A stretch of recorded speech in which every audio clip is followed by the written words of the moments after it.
ప్రతి సంవత్సరం చేసినా కానీ మళ్ళీ మళ్ళీ కొత్తగానే అనిపిస్తుంది ఆవకాయ. ఎందుకంటే అమ్మ ఏ సంవత్సరం మానేసింది చెప్పండి, మనకి సమ్మర్ రాగానే ఆవకాయ పెట్టాం. నేను కూడా అంతే. అందుకే ఈ సంవత్సరం కూడా సమ్మర్ రాగానే నాకు మీరు గుర్తొచ్చేసారు.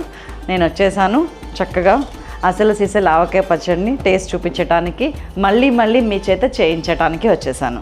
ఆయిల్లో స్నానం చేపిస్తే అవి సంవత్సరం అంతా నెలల తరబడి ఫ్రెష్గా ముక్క గట్టిగా ఉండడానికి అవకాశం ఉంటుంది. అండ్ మీరు పచ్చడిలో ఏదైతే పసుపు వేస్తారో అది ఈ టైంలో వేస్తే చాలా మంచిది. ఆవకాయ పచ్చడి పట్టేటప్పుడు డూస్ అండ్ డోంట్స్ చాలా ఉంటాయి. ఫస్ట్ డూ ఏంటో చెప్పన్నా, చక్కగా శుభ్రంగా స్నానం చేసి పట్టాలి. సంవత్సరం అంతా ఉండే పచ్చడి కదా, కొంచెం శుద్ధిగా ఉంటే మనం మంచిది. బొట్టు కూడా తిలకం బొట్టు పెట్టుకునేవాళ్ళు, అయితే కుంకుమ బొట్టు పెట్టుకునేవాళ్ళు. ఇవన్నీ డూస్ మస్ట్ డూ అనమాట.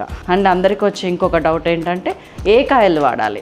3 కాయల్ని కంపల్సరీ వాడతారండి. కాబట్టి జిహ్వకు రుచి పూర్వక బుద్ధి అంటారు కదా, మీకు ఇష్టమైన మామిడికాయని సెలెక్ట్ చేయండి. మీ అందరికీ ఈ కలిపిన ఆవకాయ పెట్టిచ్చేస్తాను నేను. దాదాపు ఇప్పుడు ఒక 3 + 7 కిలోల పచ్చడి నేను మీకు ఇచ్చేస్తాను.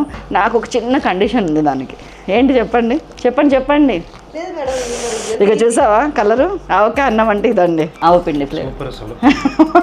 మా అమ్మ పచ్చడి చేతితో తిన్నాను.